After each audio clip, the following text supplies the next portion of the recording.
Guys, welcome back to another video. I know I just made two other videos like right before this, but this is the final one. So we're going to be looking at arc length. This is the new thing that we did today. And arc length just means like the length along the curve. And if we're finding the arc length, how are we going to do this? Well, basically this is just another integration problem because if we think about it, a line, a graph like this can be represented by, multiple lines, right? Like this. And the smaller the lines, the smaller and the more straight lines that we have, the more it better approximates it. So it's just like how we did area and volume, right? Area is 2D, volume's 3D. This time we're just doing it in 1D. So it's still going to be kind of geometry based. So bear with me. Okay, so let's the important assumptions of this when we find arc length is that fx, the equation here, must be differentiable and its f dash x must be continuous. And I'll explain why it must be like that. Generally, any question you're given, it's going to be that one if you have to find the arc length. I'm going to tell you the equation of arc length first. Arc length is equal to the integration from a to b, which just means from whichever area you're trying to find the arc length, multiply the square root of 1 plus dy over dx squared dx. Sounds crazy. We're going to get to it. So let's imagine that we're trying to approximate the arc length of any part. Let's say that we set up a triangle here where we have f, let's A to C, and A here, we're going from A. So let's set up a right angle triangle. We have the horizontal amount of it, which is dx, which we can call delta x as well. I put delta x so you can understand it's a length measurement, but it's just dx. It just doesn't look small, so I didn't want to use the same kind of idea, but it is just dx. Dx is going to be c minus a. And the horizontal displacement of it, the vertical side, is going to be delta y, which is just dy. And that's going to be equal to the f of c minus the f of a, right? And through Pythagoras, look at this, right angle triangle. Through Pythagoras, we can find the straight line that is approximating the arc length. So let's call it delta s. So through Pythagoras, right, Pythagoras here says that s squared equals delta x squared plus delta y squared. Therefore, s is equal to root square root of delta x squared plus delta y squared.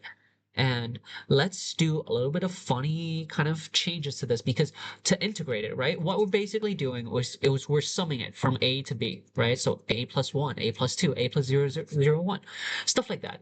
And to be able to integrate, remember that you must always have a dx in the end. That's just the way that integration works, and it always involves a dx. So we need somehow to have an equation here where we have dx at the end. So how are we going to do that? Well, we already have a dx squared here, right? If we could factorize dx squared out, we could get dx on the outside, which we would then be able to do the integration. But we don't have dx here. So what we say is this could be, let's say this was delta y squared over delta x squared. Well, if delta x did exist in there, then we could take a delta x squared out. So that's why we have this form dy over dx squared, because it's just delta y squared over delta x squared, and we can take a delta x out. And that's going to be able to factorize delta x out of here. And if we're integrating from a to b, it's simply the sum from a to b with this multiplied by, it's technically not changed. The dx has always been there.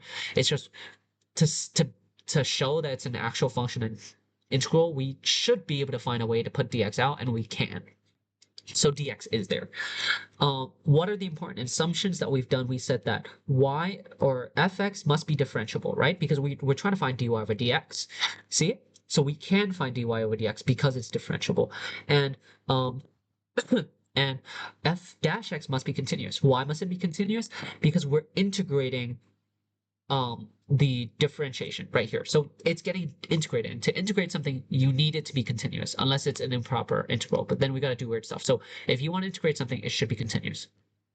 Okay, so let's do, it's very simple. You just follow the equation, but let's try something like this. We find the arc length of y equals ln of sec x.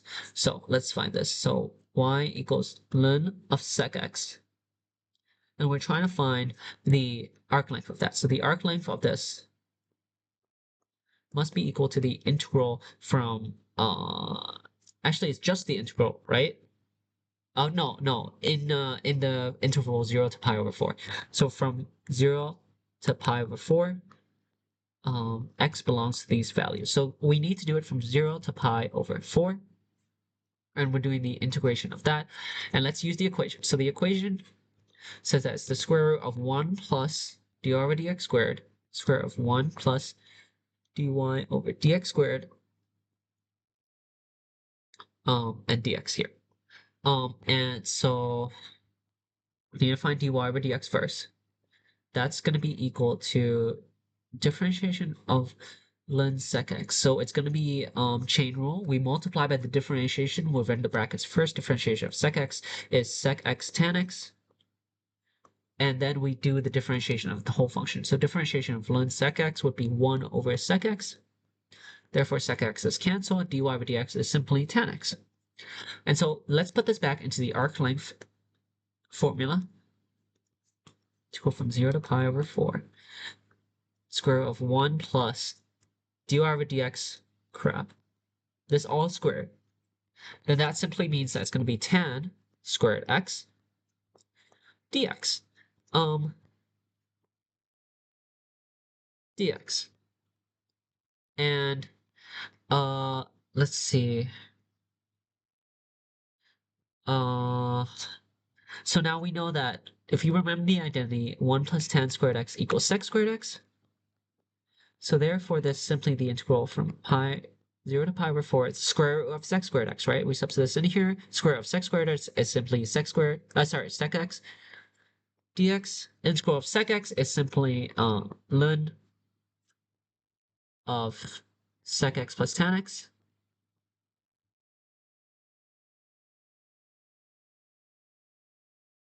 From 0 to pi over 4. Okay, and okay. So now we simply do the equation. So now it's ln of sec. So that's going to be 1 over whatever the function of cos. So that's 1 over cos. Cos pi over 4 is simply root 2 over 2 over root 2 over 2 plus tan of pi over 4. That's 1 minus ln of 1 over cos 0, which is 1 over 1, plus tan 0, which is 0. And so this would simply be ln 2 over root 2 plus 1 ln of, so this is simply ln of 1, and ln of 1 is simply 0. So we have this, and you can simplify the fraction even more. But that's it. This is the main idea of the arc length. Thank you guys so much for watching. All right.